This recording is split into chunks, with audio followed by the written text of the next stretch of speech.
Welcome. I'm Sebastian Mahfood, and you're listening to WCAT Radio, the on-air wing of En Route Books and Media, bringing you the dulcet sounds of Catholic wisdom. Well, hi, and welcome to the Examine Life with Phil. I'm Phil, and this is my attempt to examine my life and encourage you to examine yours. So first off, I apologize that the audio quality and the way it sounds is going to be a bit different in the intro and the ending of this podcast than it is for the rest of it. As is so often the case these days, I've had to piece together the recording as best as I can. Fortunately for the bulk of it, I was just me sitting in one place, so that won't be a problem other than the intro and the ending here. So my apologies for that again. What I'm going to be doing this week is giving an argument in an essay form that I've developed and researched and worked on myself. I presented this argument at 2 philosophical conferences. One time, I'd say the reception was for the most part very positive, where the other philosophers there were saying, hey, you're really onto something. One time, the reaction was mostly pretty negative, although I think the time when it was mostly negative, the audience was also mostly undergraduate students and people who quite clearly didn't understand what I was trying to say, so that made me feel pretty good about it.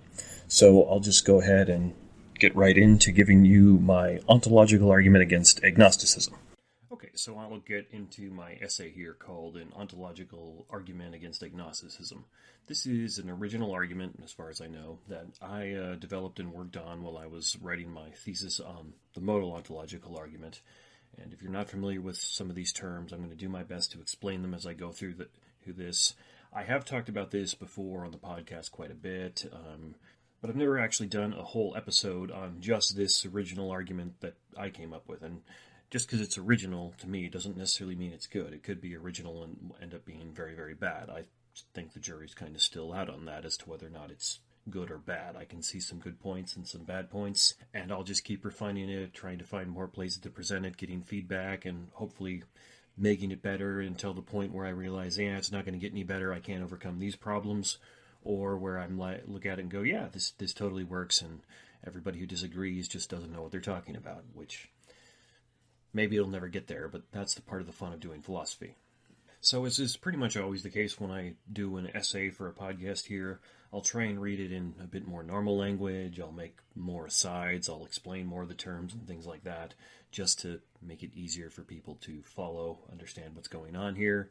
And I'll also, as always, give you a more complete version, because I don't have to edit it down. Usually when you give an essay at a conference, they only give you a certain small amount of period of time, usually only like 20 or 30 minutes to present it, so you've got to edit everything down if you tend to be long-winded in your essay writing like I do.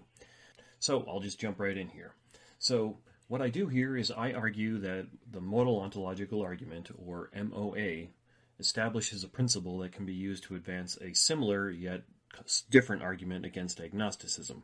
And the modal ontological argument is an ontological argument for God's existence that just makes use of modal logic. It's the version that I defended when I talked with Swan of Intellectual Conservatism.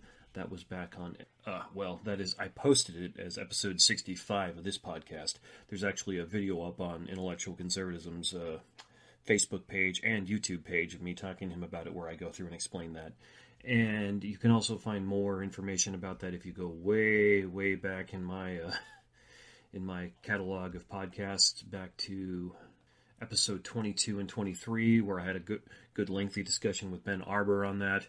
He and I both are big fans of this argument, so we had a wonderful discussion going through and explaining what it is and trying to deal with all the best objections to it. So if you want to learn some more about that argument just in and of itself, those are the first 2 places I would advise you to go look. Of course, there's dozens of books I can recommend to you, but that would take hours. Where this way you've got that's like 2 or 3 hours of content to listen to, as opposed to hours and hours of reading books and books and books. So the reason why I feel like I'm able to make this original argument against agnosticism is that both critics and proponents of modal ontological arguments accept this principle I'm appealing to, and this principle is also supported and evidenced by a reasoning that is independent of any ontological argument. That is, throw the ontological argument out, this principle I'm trying to appeal to, you can still argue for it in different ways. So from this principle, I develop what I'm terming an ontological argument against agnosticism that establishes that God either necessarily exists or God is impossible and cannot exist. Now, if you're not very familiar with philosophical speak and modal logic, you're probably not going to quite follow what's going on with those terms, but don't worry, I'll explain it a bit more as I go through, so just bear with me on that, and I'll explain what it means for God to necessarily exist or God to be impossible and cannot exist a little later on. So what this would do is force any agnostic to appeal to his own, you would call epistemic position to justify his agnosticism. Now, epistemic position just means the position that person is in about knowing things. There is a key distinction that's very, very important to keep in mind in the world where there is something that is true, but then there is what you know about it. And what you know about it is what philosophers term your epistemic position. So just as an easy example of this, it's true, when I was having that debate with David Van Beber on inerrancy at the beginning of January, it's true that there were a specific number of people in that room watching the debate. Now, I don't know exactly how many people there were. I estimate there were probably around 60. But I don't know exactly how many people there were. So there is the fact of the matter, which is how many people there were, and then there is my own epistemic position about it, which is how many people I think there were there, how many people I know there were there. And so since I don't know exactly, I have to say, well, I think it was about 60, but if you were going to pin me down on a hard number, I'd have to go and say, I don't really know. I have to be a little bit agnostic about it. This isn't a great example when you're talking about agnosticism with God, because I would say, well, it was definitely more than 50 and definitely less than 100, less than 80. But the exact number I don't know. And so I hope that explains the distinction there between your own epistemic position and the truth of the matter. And so what I'm saying, what this argument would do is it would force an agnostic to no longer appeal to the truth of the matter, but his own epistemic position. That is what he himself knows, not what is the truth of the matter. And what I want to argue is this appeal to his own knowledge, his own epistemic position, is an appeal with diminishing returns. The more an agnostic learns and knows, the more capable he should be of deciding between the two options. That is, what I mentioned before, God either being necessary or God being impossible. So, if I'm right there, then the only way to continually maintain his own epistemic position of agnosticism is to purposefully remain in ignorance. So what I figured out when I was writing about the ontological argument for my master's degree is I just kind of stumbled across this idea that if we just put aside the question of if modal ontological arguments can prove God's existence, don't consider them in light of whether or not they prove God's existence, but just kind of look at them in a more technical and logical sense, then what we find is that hiding beneath the surface of all the discussion and argumentation about whether these arguments work is the principle that the possibility of necessity entails actual necessity, and not everyone, but virtually everyone who's in discussion on the ontological argument just concedes this principle. They give it right to you. So what I mean by that is, whether the person who's discussing the ontological argument knows what they're talking about is Christian, atheist, agnostic, someone who thinks the argument works, someone who thinks the argument doesn't work, and so on and so forth, well, they just almost all flatly just give you this principle. They all say, yeah, this principle works, it's valid, it's the way things are, and then they discuss other parts of the argument. And so that principle, again, is the possibility of necessity entails actual necessity. And so one way to explain this is necessity is binary, it's either or. That is, necessity is an all or nothing deal. Either something is necessary or it's not. There's no middle ground or vagueness wherein it's only possible that something is necessary. So vagueness would be the good example that philosophers like to appeal to with that is, well, when does a man become bald? Lots of men get male pattern baldness, and lose their hair over time. At what point does he become bald? Well, there's clear examples where he's not bald, there's clear examples where he is bald, and then there's vagueness in between, where it's not at all clear. So I'm saying necessity is not at all like that. It either is or it is not. Full stop. There are no degrees of necessity. And Richard Swinburne, who does not think very highly of the ontological argument, he's quoted as saying, if the natural possibility of an event is one, its occurrence is made inevitable by its causes, and the event is said to be naturally necessary. That's just what he means for something to be necessary. So, essentially here, as soon as it is possible for something to be necessary, it is necessary. And in this sense, necessity is binary. That is, if it's possible for something to be necessary, it is. If it's not possible for something to be necessary, it's not. And if it's not possible, that's the same thing as impossible, at least in modal logic here, the way we're dealing with it. So, when we are considering a necessary thing, that thing is either necessary or it is impossible.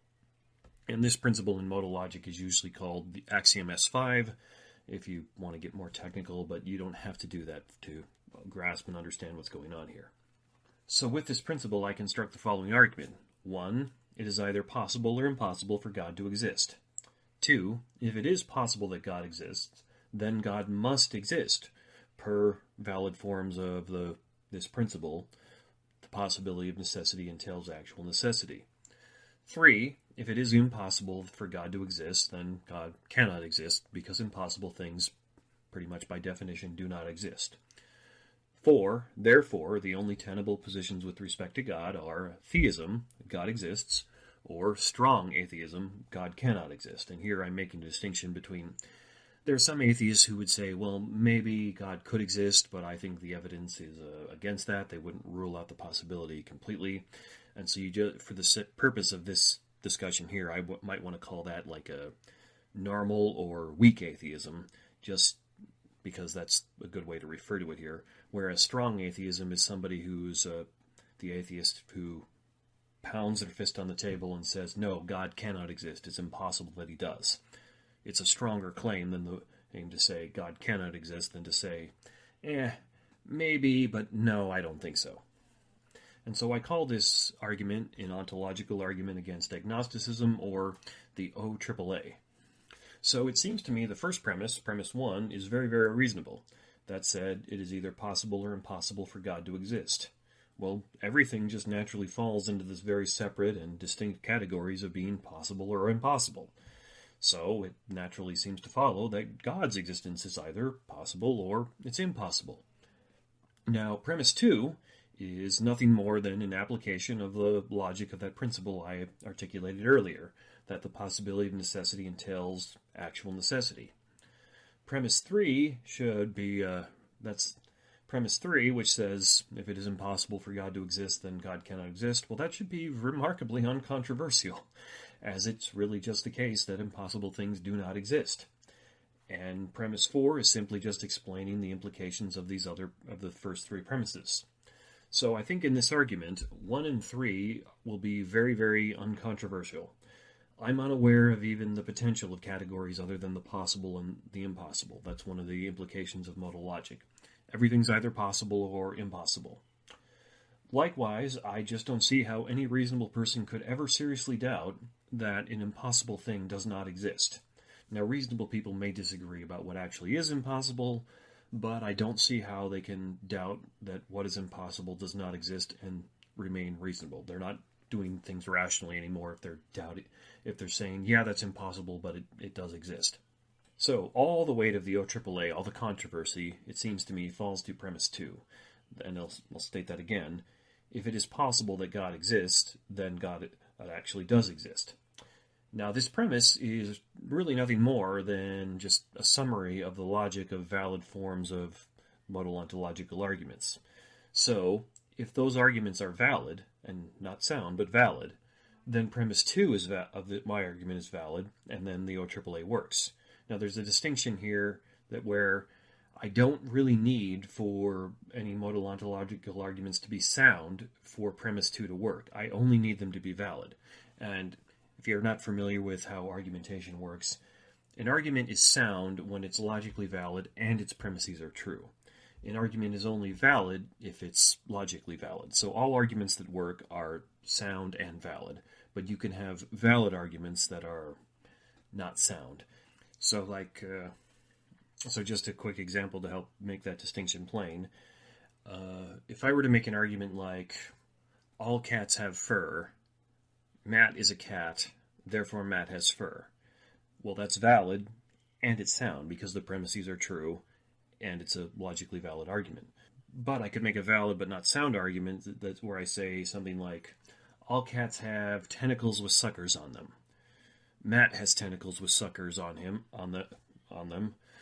Therefore, Matt is a cat. Well, that's still a valid argument. The form is exactly the same. It's valid, but it's not sound because it's simply not true that all cats have tentacles with suckers on them. That's false. In that case, it'd be more likely that Matt, whatever he is a octopus or a squid than a cat. And so the point I'm trying to make here is I don't need modal ontological arguments or any ontological argument to be sound and actually prove God's existence to get me what I want here. I only need them to be valid. I only need the logic to work. These arguments could completely fail to prove the existence of God for any number of reasons. Perhaps they wind up begging the question, use circular reasoning, make illegitimate use of two particular premises. But they still demonstrate the principle I'm appealing to. The possibility of necessity entails necessity.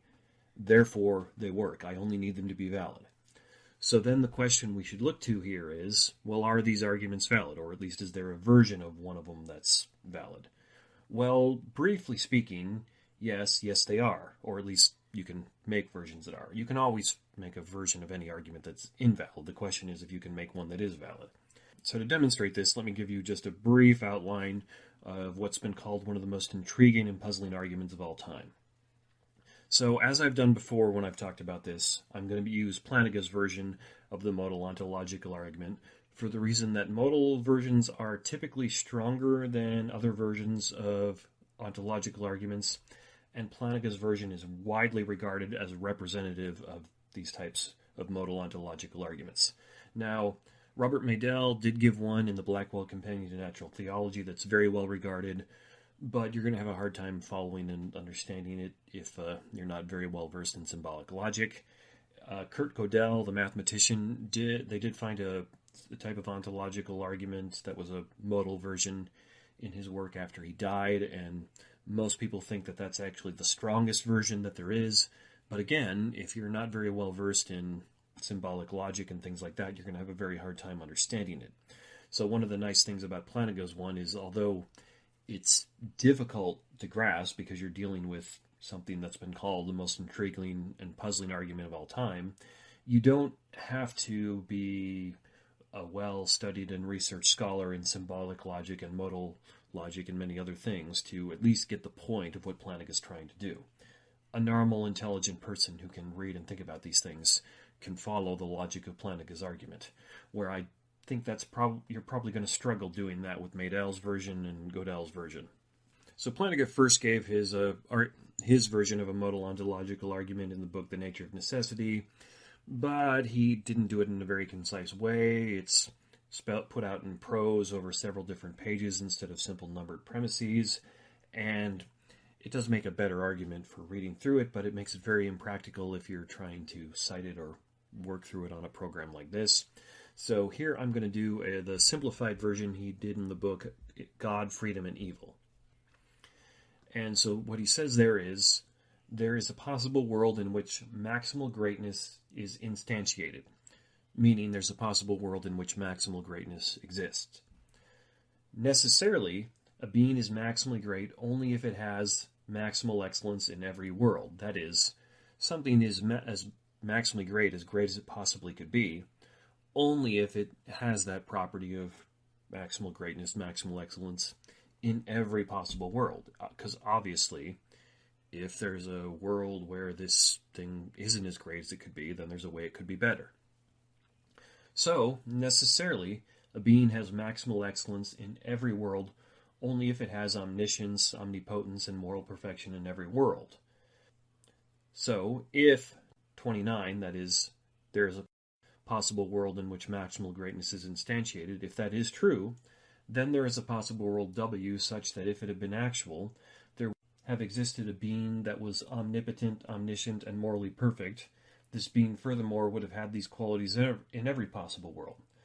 So it follows that if W had been actual, it would be impossible that there is no such being. Thus, Plantinga argues, it's impossible that there is not a being that is omnipotent, omniscient, and has moral perfection, so it's impossible that there is no God. Now, To understand this argument, we need to have an understanding of the philosophical tool of possible worlds that Plantinga is using here. So the wonderful philosopher J.P. Moreland, who I was blessed to talk to on this podcast a couple of months back, he provides an astute description of how this tool of possible worlds works. He says, and I quote him here, "A possible world is simply a way things could have been. Think of a possible world as an entire universe from the beginning to the end that God could have made. The world that's really here is a special possible world, namely, it's the actual world. But God could have created unicorns instead of goats. You could have gone into a different line of work than your actual occupation. And God could have given your parents a different set of children than the ones He actually gave them. By calling these possible worlds, we don't mean that there's an actual place out there. We are just using possible worlds as a convenient way of talking about how things might have been." So the idea behind Plantinga's first premise here, what he labeled 29, that is, there's a possible world in which maximal greatness is instantiated, it's really just saying that it's possible that maximal greatness exists. It's not impossible that maximal greatness exists, it's possible. Now, the idea of maximal greatness can be fleshed out in several different ways. When St. Anselm was originally talking about the ontological argument, he called God something than which nothing greater can be thought. Well, he was hitting on this idea of maximal greatness, although he was speaking a bit more loosely and less technically than analytic philosophers today do, but he was hitting on that idea. Now, some contemporary philosophers prefer to speak in terms of something like absolute perfection instead of maximal greatness. Some will go the route of using great-making properties to talk about these kind of things. Loosely speaking, the idea of a great-making property is that for some property, if God has that property, He will be greater than if He doesn't have that property. Then, given that God is the greatest possible being, God must have that property. So, if God has the property of knowing everything that can be known, well, He's better if He has that than if He doesn't have that. If God only knows some things, well, clearly God's better if He knows everything. So, then it follows that God, being the greatest possible being, knows everything. And this is, loosely speaking, what's called perfect being theology, which is, in the analytic philosophical sense, generally credited to Anselm. Now, while there are philosophically technical reasons to prefer one of these methods over the others, like I think maximal greatness is an easier and less problematic conception than absolute perfection myself, all of these things are really just attempting to get at the same idea, that of the ultimate thing, with a capital U, being with a capital B, or as Anselm said, that than which no greater can be conceived. And even Anselm's original variant here is a little problematic, as it kind of seems to define God in relation to human conceptions. That is, God's the greatest thing you can conceive. But I would want to argue this seems to put too firm a limit on God's perfection, as I think any God worth being called God should certainly rise above human conception.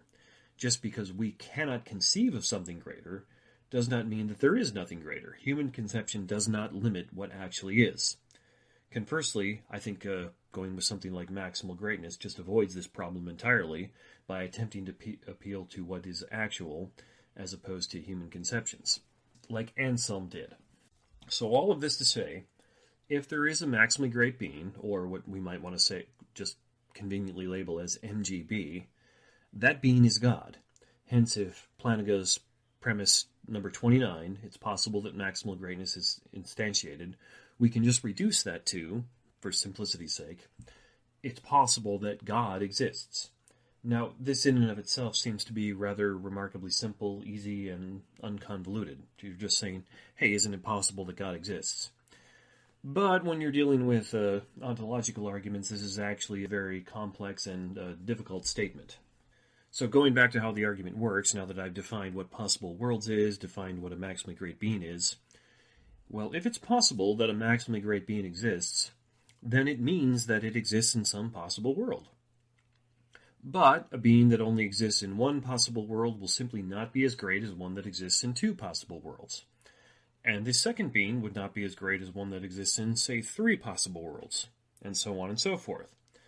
So to be a maximally great being, this thing must exist in all possible worlds. Now, since the actual world, that is reality, where we really do live, that's a possible world, then it follows that the maximally great being really does exist because it must exist in the actual world. And since the maximally great being is God, then it follows that God exists.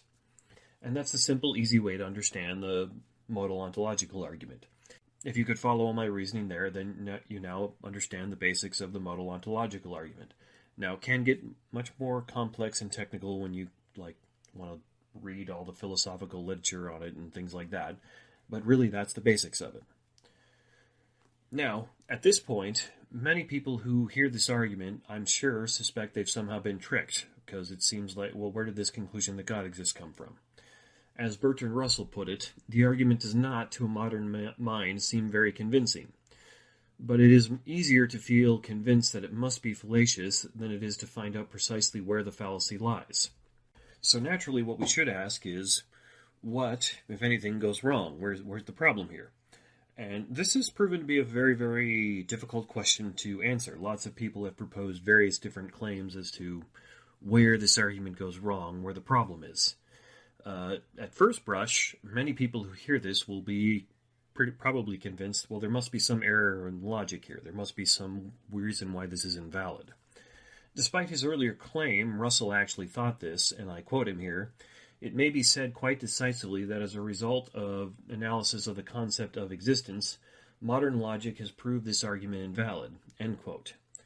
But a great many people disagree quite strongly with Russell on this point. In fact, this argument has a very long and illustrious line of defenders extending to the present. For example, in addition to Plantinga's version, in recent years, Norman Malcolm, Charles Hartshorne, Kurt Gödel, Paul Oppenheimer, Edward Zelta, Alexander Pruss, and Robert Madel, and E.G. Lau have all proposed some type of ontological argument. Still, these arguments also have plenty of critics like Richard Swinburne, who claims that, and I quote here, "The vast majority of philosophers have held that no such argument is sound," and Richard Taylor agrees with him, saying that few philosophers have considered this to be a very good argument. But recall back to what I said at the beginning here.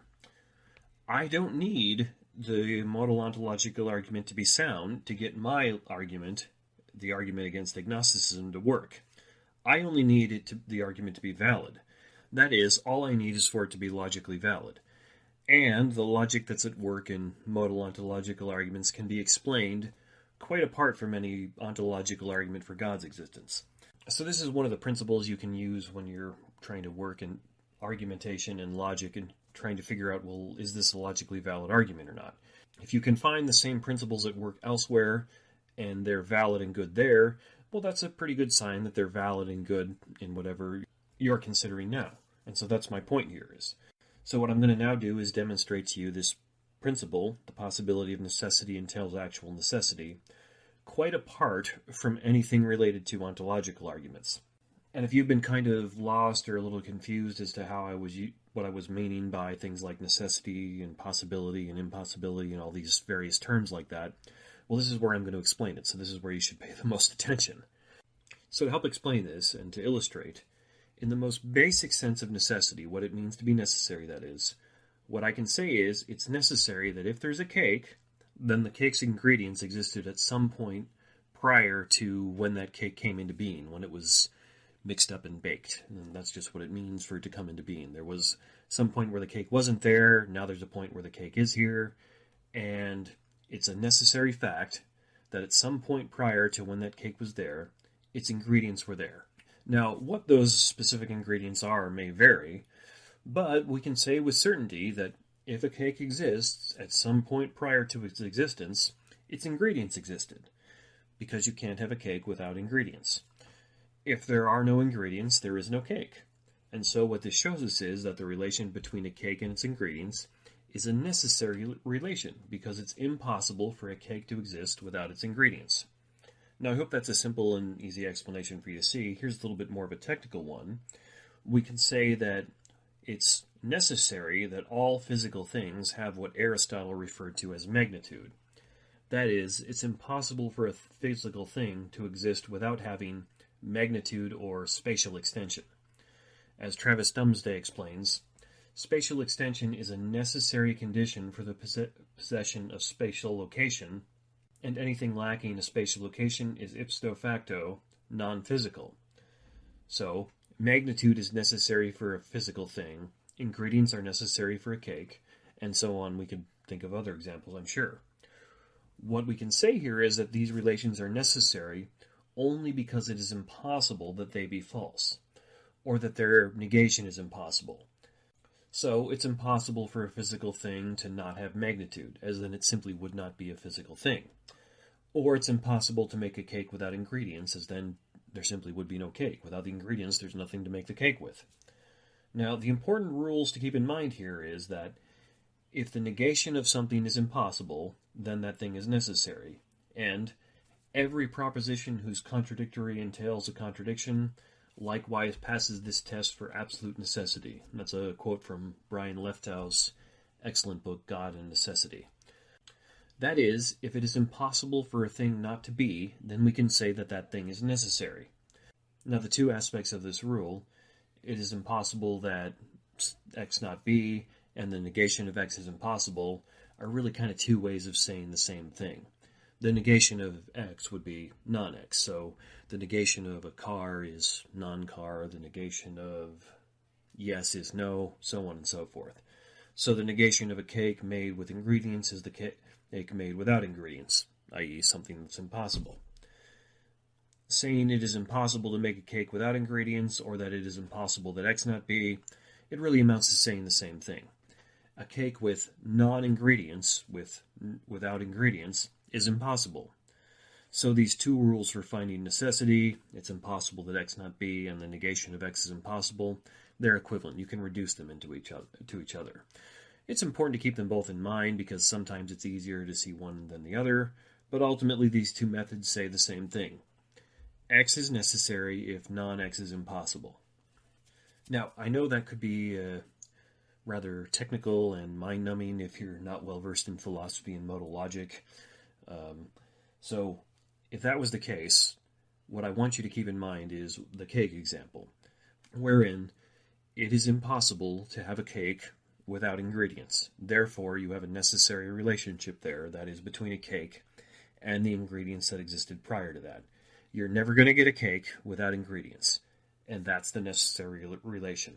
So just keep that in mind, because that'll probably help you see through some of the more technical ways I kind of had to say things in this essay here. So moving on from that, what I think these examples of the cake and the spatial location and magnitude and physical things, what I think this demonstrates to us here is that necessity is binary. That is, as I mentioned before, it's an all-or-nothing affair, or, to quote Charles Hartshorne, with the modality of necessity, only the existence, but not the non-existence, is conceivable. So, going back to that again, it is not possible to have degrees or amounts of necessity. Ingredients are necessary for a cake.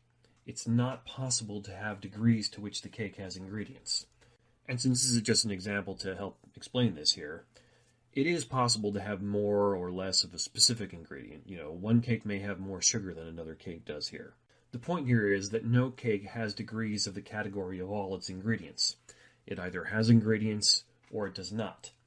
The possibilities are binary in that the cake either has ingredients or it does not, and if it does not, then it's not a cake. It's not anything.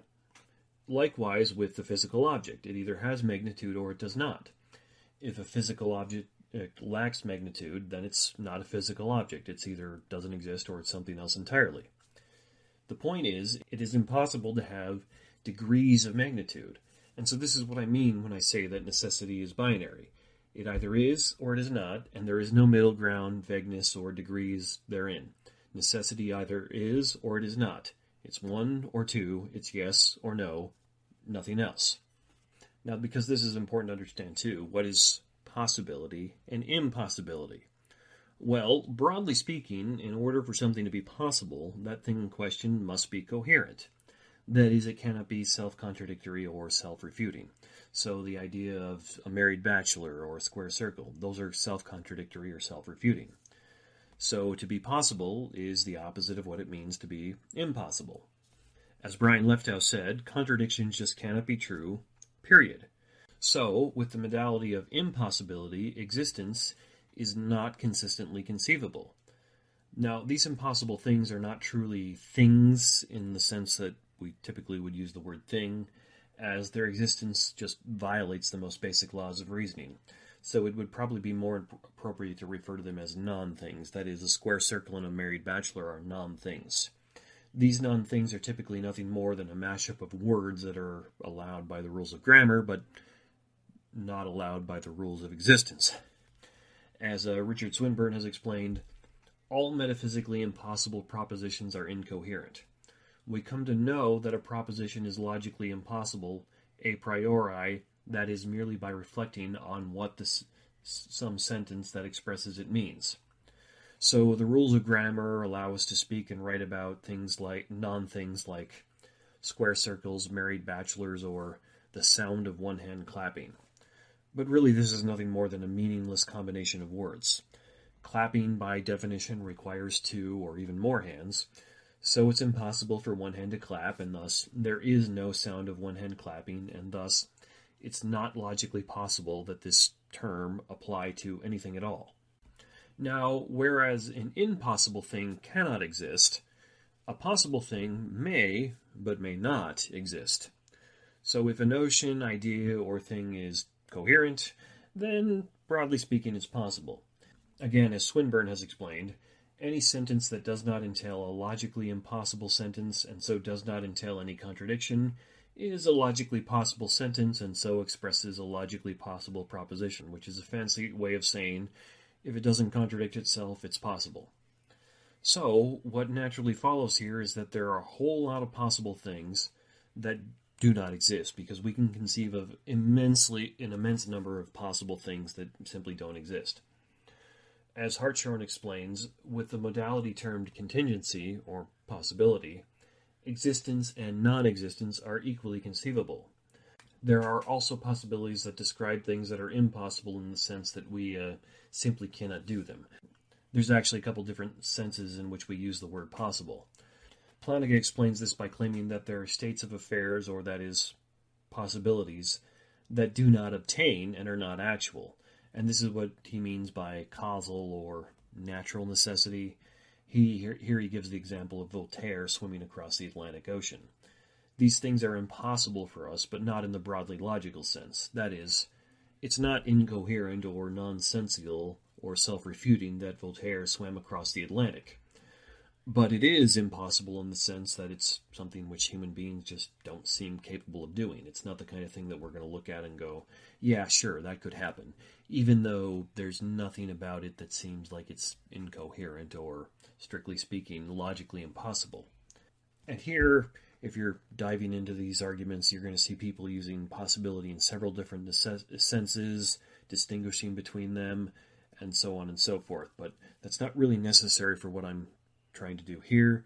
I'm just making a note that if you go read about this a lot from philosophers in modal logic, you'll see them making this distinction where, yeah, possibility is used in different senses. There's broadly logical possibility, which is what I'm talking about here, which simply means something that's not incoherent. There's another type of possibility that Plantinga is referring to there, where we would say, well, it's just not possible for Voltaire to swim the Atlantic. But that's not the same thing as broadly logically possible. And sometimes you'll even find people make another distinction or two about possibility as well. But that's not really it's not really necessary to get into all of that for what I'm trying to do here. All you really need to keep in mind is this sense of broadly logical possibility, something that's not incoherent, not self-contradictory. Something that's not a non-thing. It's not a square circle or a married bachelor. So, of course, everything that does exist is actual or is possible. If it was not possible, it simply would not exist. So I'm possible, you're possible, my computer's possible, the world's possible, because it actually is, therefore it's also possible. Everything that exists in the actual world is possible, and everything that is possible is not incoherent or self-contradictory. It's not impossible, and it's also not impossible in this causal or natural sense that Plantinga described. So, how does all this tie together? How does possibility and impossibility relate to necessity? Well, if you think of possibility, actuality, and necessity as concentric circles, necessity would be the smallest, and it would be contained within the other three. And if you have a piece of paper and you're still having a hard time grasping this, it might be useful to just draw the circles on the paper to get a visual of this. Some people learn better through visuals like this. So that is to say here, a necessary thing is both possible and actual. We can use the previous example. I can use the previous examples to help clarify this. It's possible, actual, and necessary that to make a cake I need ingredients. And I'm using actual here to mean it really is the real way things are. It is possible that I need ingredients to make a cake, because there's just nothing contradictory or incoherent about this idea that making a cake from ingredients. It's actual because that simply is the relationship between a cake and its ingredients. We can see that demonstrated time and time again in the real world. And it's necessary because it's negation. A cake made without ingredients it's impossible. That's just never going to happen. Likewise, it's possible, actual, and necessary that a physical object have magnitude. It's possible because there's nothing contradictory or incoherent about a physical object having magnitude. They all do. We all have mass and physical location. Every physical thing does. It's actual because all physical objects really do have magnitude, as we observe all the time. And it's necessary because its negation, a physical object without magnitude, is impossible. There is no physical object in the universe or in existence that isn't located somewhere and doesn't have mass. So, it follows from the above, X is necessary if non-X is impossible, and necessity is an all-or-nothing affair, and necessity contains possibility, that if something is possibly necessary, then it is necessary. Now, this actually is a fairly extraordinary claim, in the sense that a lot follows from it, and it has some very far-reaching consequences. And there are a few knowledgeable people who dispute it, but it also follows so well from what we know about the nature of possibility and necessity that a whole axiom of modal logic, axiom S5, is devoted to this idea. And most metaphysicians accept S5 as the propositional modal logic of metaphysical possibility. That's a quote from Timothy Williamson. Further, another guy who works in modal logic I stumbled across, Ian Remford, actually attempted to argue that S5 is flawed, but even he conceded that it's the widely accepted thesis of modal logic, meaning he was saying, I know I'm in the minority here trying to argue this is flawed. The point being, the possibility of necessity entails necessity. As Jason L. Miguel and Amy Rieger explain, S5 follows straightforwardly from the definition of possibility and necessity used in possible world semantics. If something is possible, then there is a possible world in which it is the case. And if something is necessary, then it is the case in all possible worlds. So if there is a possible world that contains a necessary being, that being will be in all possible worlds, i.e. it will be necessary. So, the logic that I've been trying to explain here is, if it is even possible that a thing is necessary, then that thing is necessary. So either a necessary thing is, or it is impossible. This, combined with the fact that necessity is binary, demonstrates the claim. The possibility of necessity implies actual necessity. Now, this is what modal axiom S5 was developed to represent, and I have a list of some of the metaphysicians and modal logicians who accept it. I won't bother reading through them because that would be kind of boring, but if you want the list, you can, email me and I'll send it off to you. But the point being here, the vast majority of them accept S5 as valid. As Brian Lefthouse says, there are strong intuitions favoring S4 or S5 as the logic of absolute modality. Now, S4 is a little different. I think you could actually get this same principle from S4, but it doesn't state it quite as explicitly, and it would be quite a bit more work to do that.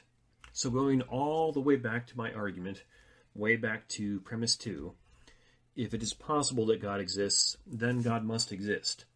Well, all this is a statement of this principle that I've just been explaining. If something is possibly necessary, then it is necessary, then it exists. So if God is a necessary being, and it's possible that God exists, then it follows that God must exist, that he necessarily exists. Not that it's possible in the sense of, well, maybe, I'm not sure. But rather, he must exist. It's impossible for him not to exist. Which is a much, much stronger claim than saying, well, maybe he exists. It's a much, much stronger claim than if I talked about my own existence. Because I don't exist necessarily. I'm a contingent thing. It's very conceivable that my parents would have never met, therefore I would never have existed. It's that way for virtually everything we ever interact with. There's almost seemingly nothing in the world that is necessary except for perhaps like God and the rules of logic. So that's why saying God exists necessarily is a much stronger claim than just saying, well, he might exist, he might not. Okay, so I appreciate you bearing with me through all that. We're coming up on the end here. So there's only two sections I've got left. First is there's a tacit acceptance of the argument against agnosticism that I'm trying to make here from pretty much most people who talk about this, everyone who I could find anyway. And then there's also a possibility I'll leave open where the agnostic still might have a way out of my argument. So, first the tacit acceptance thing. By defining God as a maximally great being, the modal ontological argument indicates that God is a necessary being, and it follows that if God is possible, then God is actual. And the extraordinary thing here is that even critics of the argument just seem to concede this point, at least as best as I can tell in the ones that I've read. Well, I should distinguish between the well-informed ones who clearly understand the argument and the people who have no idea what they're talking or writing about, because there are some who clearly don't understand this argument. So, the first premise of a modal ontological argument is the idea that God is possible, and this is a controversial premise in the sense that many people have claimed that the very concept of God is incoherent. There are many arguments that attempt to demonstrate a contradiction is entailed when something is all-powerful, all-good, and all-knowing, such as the problem of divine foreknowledge, which, incidentally, I did a whole long series on last year, the problem of evil, and there's other ones you can appeal to as well.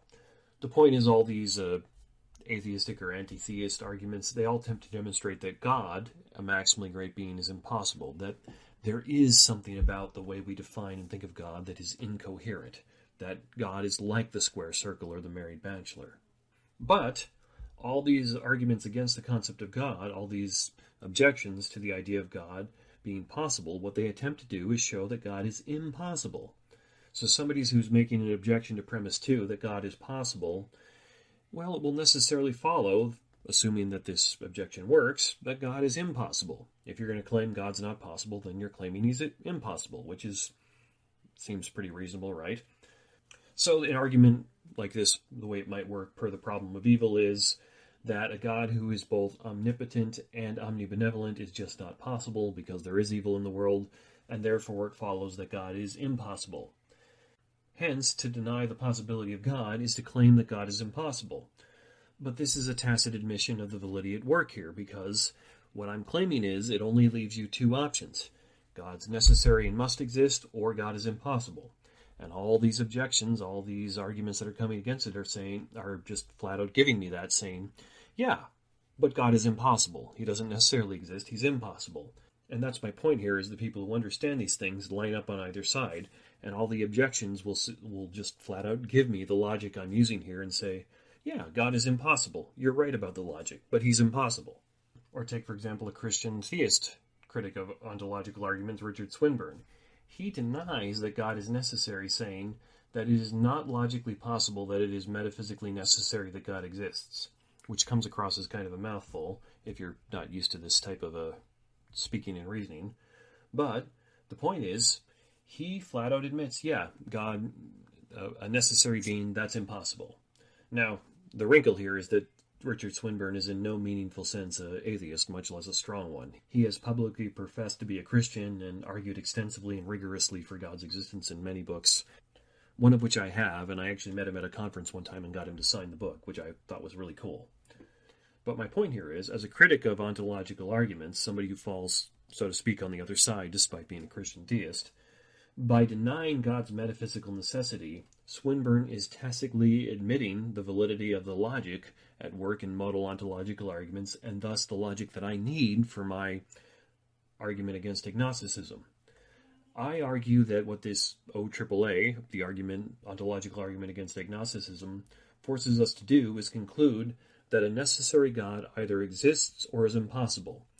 And Swinburne just concedes this point by arguing that a necessary God is impossible. So even though I've got a wrinkle as to how I'm going to classify Swinburne, because he's in no sense a strong atheist, the logic of it lines up. I say, this shows us that God either necessarily exists or he's impossible. And Swinburne says, well, yeah, a necessary God is impossible. God isn't necessary in the sense that you're trying to talk about necessary. And legitimate critical responses to these types of modal ontological arguments that I've found just seem to follow Swinburne in that they tacitly admit and accept the logic of these arguments and instead attempt to deny that God is possible. So, like another example, Peter van Ingenwen follows the objections of Thomas Aquinas by arguing that all of these arguments suffer from only one defect. And I quote here, "There seems to be no a priori reason, or none accessible to the human intellect, perhaps none accessible to any finite intellect, to think that it is possible for there to be a necessary existent being that has all perfections essentially." So Van Ingenwen isn't arguing that modal ontological arguments are invalid. He's arguing that we cannot know the first and only premise of the argument, which is remarkably similar to what Thomas Aquinas said. So here's the point I'm trying to make here. If you think the modal ontological argument or an ontological argument is sound, then you accept the reasoning that I'm using in my ontological argument against agnosticism, and you've got no cause to argue against it. If conversely you think these types of arguments fail because a necessary being is impossible, per Swinburne, then you tacitly accept the logic I'm using and don't really have a in-principle objection. If you think these arguments fail because we cannot start a priori from the idea that God is necessary and find God's existence, which is Aquinas' and Van Ingenwen's objection, then you also have no in-principle objection to the logic at work in these arguments, and thus in the OAAA as well. The point here is that the informed and reasonable objections to modal ontological arguments tacitly accept the reasoning at work in the argument, the logic of it, that is, as their objections are continuously to the first and only premise of the argument and not the logic of the argument, and thus they all grant the principle that I'm attempting to appeal to in my premise 2. So to recap my argument again here, just because I'm sure you might have forgot it after an hour or so of listening to this, it goes, 1, it's either possible or impossible for God to exist. 2, if it is possible that God exists, then God exists. And this is per the logic of valid forms of the modal ontological argument, and what I've just spent probably 40 some odd minutes now going through and explaining. So on to 3, if it is impossible for God to exist, then God cannot exist. And finally, the conclusion 4, therefore, the only tenable, the only reasonable positions with respect to God are theism, God exists necessarily, or strong atheism, God cannot exist, God is impossible. So, as both critics and proponents of modal ontological arguments grant that it is valid, that it's logically valid, that is, and I can also explain the principle at work here, that is, the possibility of necessity entails actual necessity, quite apart from any modal ontological argument or any other argument for the existence of God, I can get you the principle just by simple explanation, then it seems quite clear that premise 2 stands and my argument works. This ontological argument against agnosticism is a sound and good argument. So, what follows is that with respect to God, one must either be a theist, that is, believe he is, or a strong atheist, and believe that he cannot be.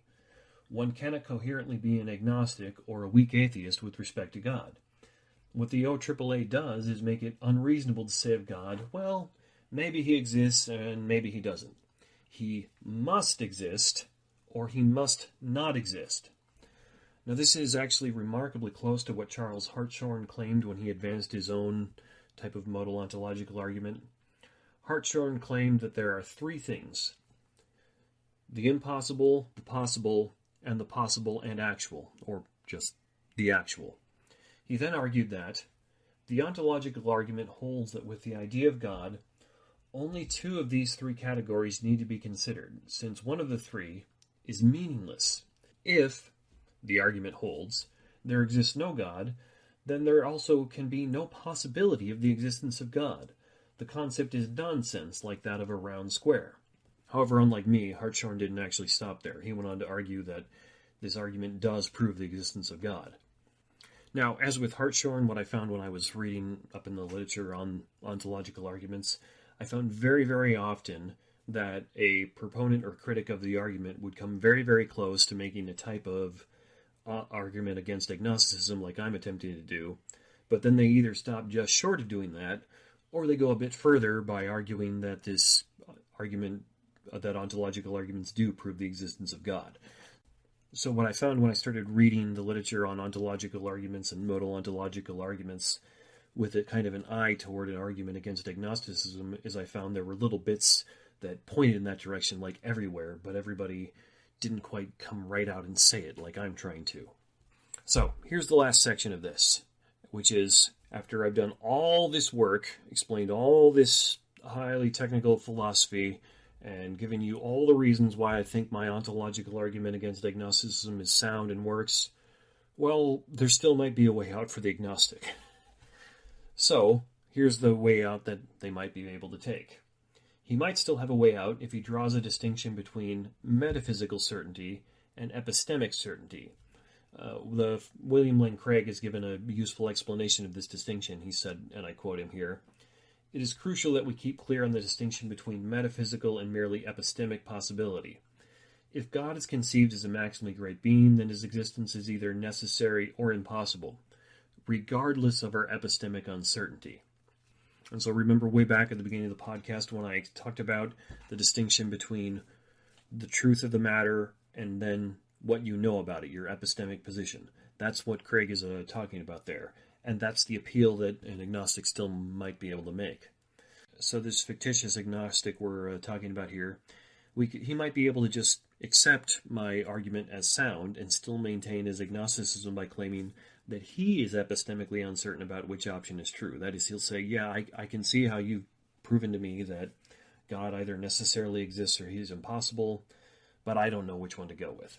So here's an example to help explain this. Let's suppose that there's a binary light switch, that is, the switch can only be on or off, located in an unknown room on the other side of the world. Now, once I prove to you the existence of that switch, then we know it must be the case that the switch is either on or off. But we don't necessarily know which position the switch is in. Until someone makes an observation of the switch or we get some more information, we just really don't have any way of determining, by the existence of the switch, if it's on or off. That is, we are metaphysically certain that the switch must be either on or off, but we are epistemically uncertain about which position it's in, because it could be either one. So, an agnostic might be able to make a similar move in regards to my argument here, and accept that it must be the case that God must exist or he must not exist, but then claim that he's still uncertain about which one is the case. Perhaps he thinks that he just doesn't have enough knowledge to make a determination. But the point is that this distinction between what is metaphysically certain and epistemically what we know about it, well, that's in many cases a legitimate distinction to make. It is the case that there's a distinction between what is true and what we know about it. So, in thinking about this, trying to work through this aspect of the problem, this is where I get the most hung up. And here's what I've got so far, and if you've got any ideas on this, feel free to write in and let me know. I would absolutely love to hear them. This is the part where I'm still trying to work it out and figure out if there's further I can go with this, or if I'm kind of just stuck and sunk and there's nothing else that can be done. So here's what I've got so far. Whether or not the agnostic can remain justified in his agnosticism by using this distinction, I think it almost entirely depends on his reasons for making that distinction. For example, to talk about this, let's consider two potential agnostics here. The first is a 19-year-old college freshman who's just beginning his first philosophy class. He's only marginally aware of arguments for and against the existence of God. He's never heard of the ontological argument, and when he does, he has no idea what anybody's talking about. He's not read any authorities or experts on any of these subjects, and he's only barely aware of relevant data to the question of God's existence. Well, if he hears my argument against agnosticism, I think it would seem legitimate and maybe even wise for him to say, I accept that God either must exist or must not exist, but I think I don't know enough to decide between the two.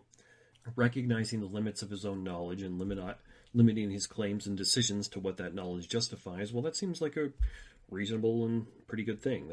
That's in keeping with the principles and maxims that Socrates tried to teach us in doing good philosophy. But on the other hand, let's consider another agnostic who's a man in his late 70s with PhDs in philosophy of religion and theoretical physics, and he's got a lot of education in modal logic. He really, really knows his stuff there. He's studied all these subjects extensively, and he's published in them. And he's widely considered an expert in these fields, and he's often sought over for his expertise. Well, it would seem to me that if he hears my argument against agnosticism, concedes to me that it's sound, but still claims not to have enough information to decide between God's existence and God's impossibility, probably not justified there. It seems to me he's probably got enough information that he should be able to say, yeah, I can make a call here as to which way I'm going to go.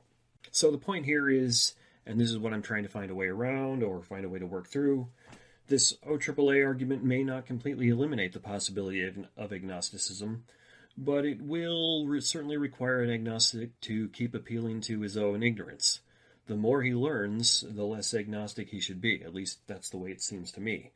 So while the distinction between what is metaphysically and what we epistemically know about it is reasonable, I want to say this is a distinction with diminishing returns, and the only way to maintain it is to kind of purposefully remain in ignorance, and that's intellectually and morally bankrupt. You don't want to purposefully remain in ignorance if you have another choice. There's something really morally and intellectually wrong with that. So, let me try and wrap up all this stuff here for you so you can sum it. I'll try and sum it up. What I've argued here is that underneath all the argumentation and discussion on ontological arguments and modal ontological arguments is the principle that the possibility of necessity entails actual necessity. Both critics and proponents will concede this principle, as proponents of the ontological argument must accept it, and critics of the argument tacitly admit this as their legitimate objections to the ontological argument attack its premise rather than its logic. Further, this principle can be demonstrated quite apart from any ontological argument.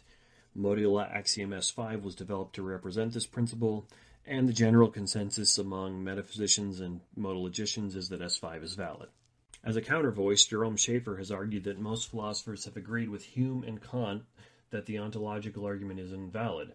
However, I want to argue here that Schaeffer seems to be wrong, as an impressive list of philosophers have argued for the soundness of these types of arguments, and even atheist, agnostic, and theist critics of ontological arguments like Jordan Sobol, Richard Gale, Peter Van Egen agree that the argument's logically valid, or that it's possible to make a valid one. And back in 2011, Edward Zalta and Paul Oppenheimer, two philosophers, actually took Anselm's original argument and punched it into a computer program that tests for validity and concluded that, yep, this argument is a valid argument. So, with all of this above, I think we can make an ontological argument against agnosticism, as we now know from this that God necessarily exists or that such a God is impossible. However, the agnostic is probably still able to appeal to his own epistemic ignorance, but I want to argue that this is a weak reply with diminishing returns, as nearly all appeals to ignorance are. So I also think that maybe this idea that God necessarily exists or is impossible might have been Anselm's original insight when he first conceived of the ontological argument, but that he simply expressed it in a very poor and messy fashion that obscured this insight. Perhaps the chief problem with Anselm's original formulation was that he did not even consider that God could be impossible, and given that he was St. Anselm, this is hardly surprising. A philosopher named Paul Vincent Spade actually thinks that Anselm did not really intend to prove the existence of God with the ontological argument, but instead he wanted to simply explore what he already firmly believed. His attitude is summed up to us in the beginning of the Proslegian with the well-known line, "I believe in order to understand." So if Spade is right about this, it's hardly surprising that Anselm's insight was obscured. Part of my goal in doing this ontological argument against agnosticism is to help continue unobscuring Anselm's interesting and great insight. Okay, so I hope you enjoyed that. I know it's far more technical than I typically like to go in the podcast, as I typically try to keep the podcast at least within reach of normal people who aren't well-trained and educated in philosophy. But I also think it's very good and wise for everybody to reach a little bit higher as much as you can, as much as possible. I heard J.P. Moreland give some advice one time that he thinks people should read things at a level or two above what they're comfortable with so that we can all reach to make ourselves better and understand more. And so I hope if this is something where you didn't quite follow a lot of what was going on, or some of the terminology and reasoning didn't seem to quite fit with you, that it'll encourage you to dig deeper and think about it more and, reach beyond what you're currently comfortable with. So as always, I'm open to any questions or criticism. Write in, let me know what you think. Do you think this ontological argument against agnosticism works? What do you think about the dilemma I pose at the end, where maybe an agnostic can still be justified in his own position, even though we know metaphysically and ontologically that God either must exist or must not exist? Write in, let me know what you think. And if you can think of, say, other arguments for agnosticism that this just doesn't even apply to, that'd be interesting too. Let me know about that. You can always reach me for any kind of comment or question at theexaminedlifewithphil@gmail.com, or hit up the Facebook page, The Examined Life with Phil, and just let me know. And I'll be back again with something else for you next week. Hello, God's beloved. I'm Annabelle Mosley, author, professor of theology, and host of Then Sings My Soul and Destination Sainthood on WCAT Radio. I invite you to listen in and find inspiration along this sacred journey we're traveling together to make our lives a masterpiece and, with God's grace, become saints. Join me, Annabelle Mosley, for Then Sings My Soul and Destination Sainthood on WCAT Radio. God bless you. Remember, you're never alone. God is always with you.